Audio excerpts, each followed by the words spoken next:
Army published a volume of field regulations which described in unprecedented detail how an operation like the Manchurian campaign should be executed. The notion of offence itself stood at the very heart of these guidelines, with the key role in any offensive action given to the infantry. All other operational units were subservient to the need for infantry advance, including armour, artillery, and air support.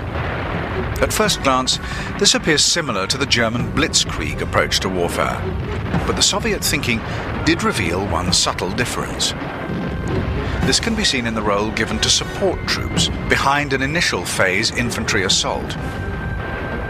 Whereas blitzkrieg used these forces to secure occupied territory in the rear, the Soviet approach called for these troops to join in the offensive action, developing what Soviet strategists referred to simply as success.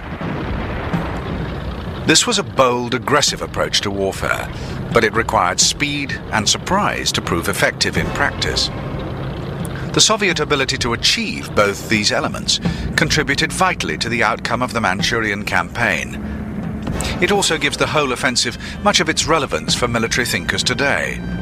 But in early August 1945, the Soviet commanders could not be completely certain of success in Manchuria. They knew that a powerful enemy awaited.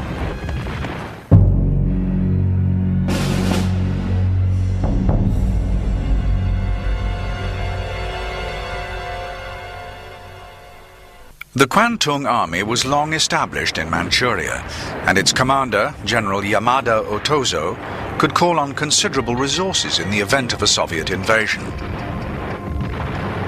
In eastern Manchuria, there was General Kitasaichi's 1st Area Army, comprising some 222,000 men. Covering the center and south, the 181,000 men of the 3rd Area Army, under the command of General Ushikoru Jun. In the north was stationed a smaller 4th Separate Army based at Sitsiha. In all, another 95,000 men available to General Yamada and his Kwantung Army Command.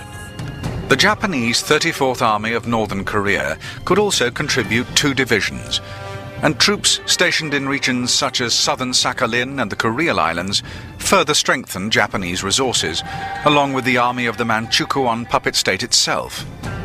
In total, the Japanese could call on over 1 million men in the event of a Soviet attack. But sheer numbers alone are not always enough when it comes to battle, and the Japanese commanders knew that the Kwantung Army was far from combat ready.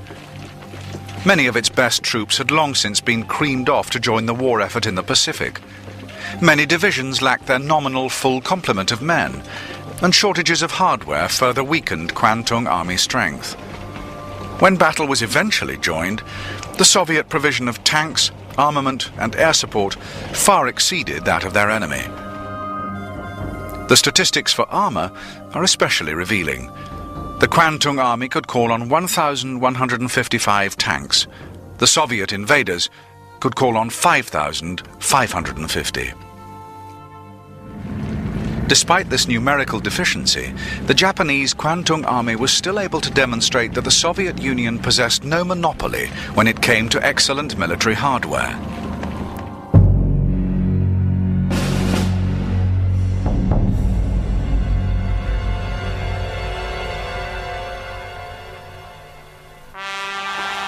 The Japanese arsenal was small in comparison with that of their Soviet opponents, but it included weapons that had already proved themselves on the battlefields of Eastern Asia. When war broke out between China and Japan in 1937, the Chinese quickly found themselves faced with the Type 95, a light tank that proved a highly effective machine. In August 1945, the Type 95 remained an important component of the Kwantung Army armor provision. A 4-man vehicle, the Type 95 was powered by a single Mitsubishi diesel engine generating 120 horsepower and a maximum speed of 45 kilometers per hour. Armament was provided by a 37mm main gun with 2 machine guns in support. 4.38 meters in length and just over 2 meters in width, The Type 95 proved itself to be a superb anti-infantry weapon in the battles that took place in the war with China. Though it proved less successful when faced with the might of American armor and anti-tank guns, the Type 95 could still be of value against the kind of ground offensive that the Soviet Union planned for August 1945. Japanese weaponry also revealed that the occupiers of Manchuria recognized the importance of support from the air. And although the Kwantung Air Force was less than half the size of its Soviet counterpart, it still included warplanes that could seriously hinder any ground offensive.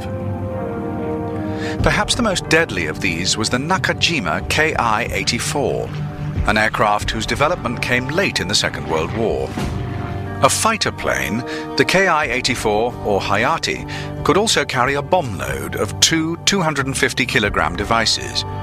But it was as a fighter that this elegant aircraft is best remembered, especially by American bomber crews who had to deal with it in 1944 and 45. Powered by a single 1,800 horsepower engine, the Ki-84 could attain a top speed of 393 miles per hour and had a range of 1,700 kilometers. Fast and maneuverable, the Hayate was also fitted with plenty of firepower. Later models carried two 20mm cannon mounted in the nose, with two 30mm guns fitted in the wings. A warplane like this was more than capable of dealing with bombers such as the Soviet IL-4. But despite the excellence of the aircraft's design, the problem was that Japan simply could not make enough of them. Only 3,382 of these fine warplanes were ever built, and it was the same with all designs of Japanese aircraft later in the war. As the Soviet attack on Manchuria loomed, General Yamada Otozo must have regretted bitterly that his Kwantung Air Force totaled just 1,800 aircraft. Marshal Vasilievsky's force included 4,370 planes. It was without doubt a serious imbalance of resources, but General Otozo knew there were factors that favored the defending Japanese in the event of a Soviet attack. The individual Japanese soldier still possessed plenty of spirit for the fight. A fanatical loyalty to emperor and empire still flourished in the Japanese ranks, as did the desire to make the ultimate sacrifice as proof of this loyalty. The Kwantung Army were also familiar with the territory under their command, and General Yamada Otozo knew the profound geographical difficulties that faced any invading army.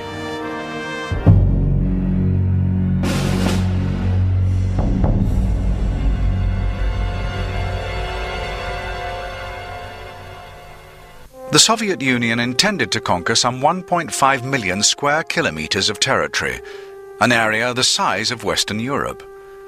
This sheer size alone was a powerful influence in both Soviet and Japanese planning, but it was the details of the Manchurian terrain that decisively influenced strategy when battle was eventually joined, both offensively and defensively.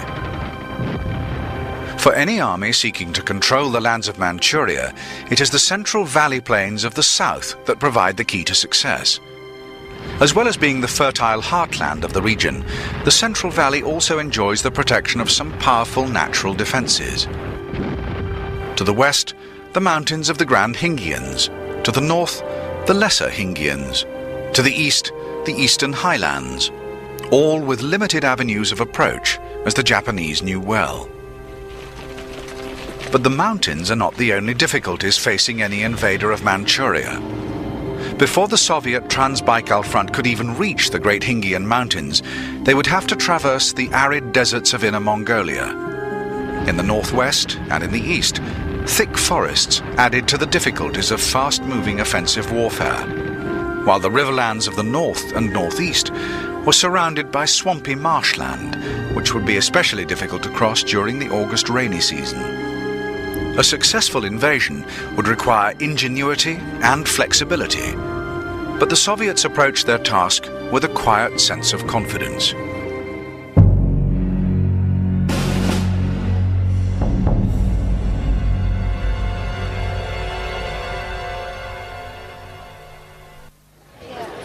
We cannot be sure why it was that the Soviets decided to launch their attack on Manchuria at 0100 hours on the 9th of August 1945. But the broader political picture must surely have played a part. When the American atomic bomb was detonated over Hiroshima on the 6th of August, many in the Japanese leadership realized that the war was now lost. As Tokyo debated their response to the nuclear attack, the Soviet Union made its move. The time of planning was now past, and brilliant Soviet preparation meant that all around the Manchurian border, hundreds of thousands of troops were in position, ready for the fight, on the Trans-Baikal front, on the Second Far Eastern Front, and on the First Far Eastern Front. The evening of the 8th of August 1945 saw the final preparations for what would be one of the most ambitious operations of the Second World War. Manchuria was about to become a battlefield.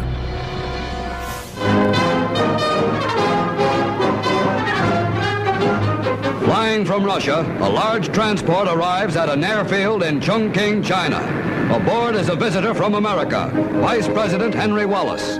Traveling as the personal representative of President Roosevelt, Wallace is welcomed by Generalissimo Chiang Kai-shek and other high Chinese officials.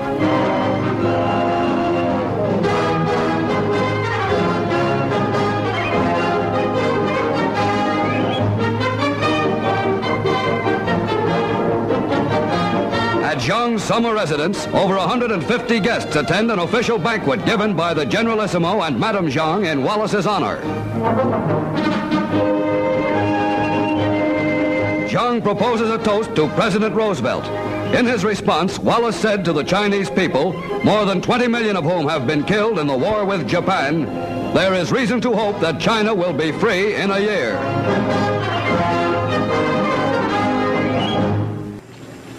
On the afternoon of the 8th of August 1945, the men of an army 1 million strong were about to be taken completely by surprise.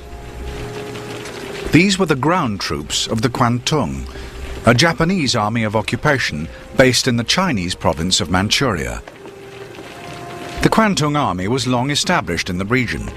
By the summer of 1945, the Japanese occupation of Manchuria had endured for 14 years.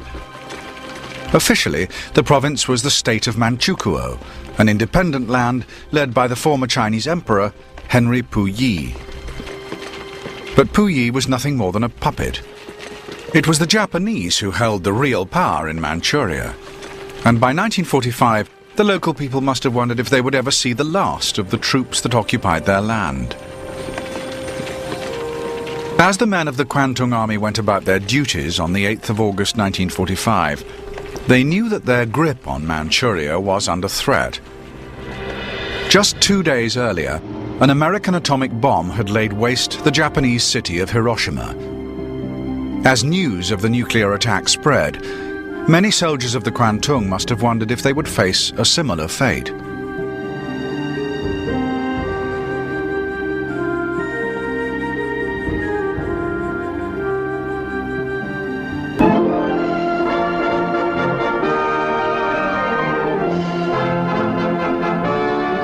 Of many nations, American, British, Canadian, and those driven from their homes by Nazi persecution, have perfected the atomic bomb, most astounding development of scientific history.